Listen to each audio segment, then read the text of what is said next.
কেন বেটা তুই জানোস না দিন দিন সিলেটের অবস্থা খারাপ হর। খালি সিলেটের না সারা বাংলাদেশের অবস্থা খারাপ হর। এটাও জানোস নি সিলেটের কি একটা অবস্থা। না জানি না কি তো হয়েছে, কোনো সমস্যা হয়েছে? কেন বেটা তুই জানোস না দিন দিন সিলেটের অবস্থা খারাপ হর। খালি সিলেটের না সারা বাংলাদেশের অবস্থা খারাপ হর।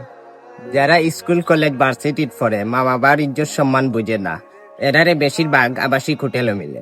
তুই ঠিক কইছ, যারা হইল কি মা বাবার সম্মান, আত্মীয় স্বজনের সম্মান বুঝে না, ও তারা হইল কি এরকম করে। বেশিরভাগ দেখা যায় প্রতিটা নিউজের মাঝে, খালি সিলেটের নিউজ নয়, বাংলাদেশের প্রতিটা জায়গা হইল কি এরকম কাহিনী মিলে। এখন নতুন কোনো কিছু না, এখন মিলে।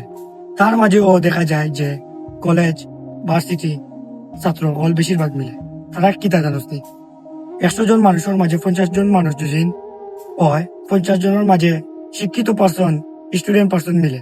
তার মাঝে ও 100 জনের মাঝে কিছু মানুষ আছে, ধরলে 100 জনের মাঝে 50 জন মানুষ মা বাবার কথা চিন্তা করে না, ও তারা রে গিয়া আবাসিক হোটেল হবে।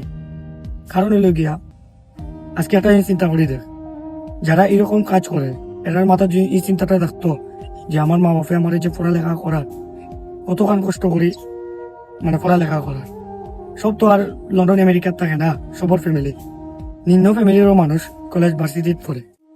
তারা যদি এই কথাটা চিন্তা করতো, মা বাবার কষ্ট চিন্তা করতো, কিবা আমি এই যে কাজ করলাম, এই কাজ করি আমি বাড়ির যে মুখিলা, আত্মীয় স্বজনে আমারে দেখবো কিলা, প্রতিবেশী আমারে দেখবো কিলা, প্রতিবেশী মা বাপরে ছোট করেই মাতবো, এই কথাগুলা যদি চিন্তা করতো, তো কোনো সময়ও এরকম বাদ কাজও গেল না।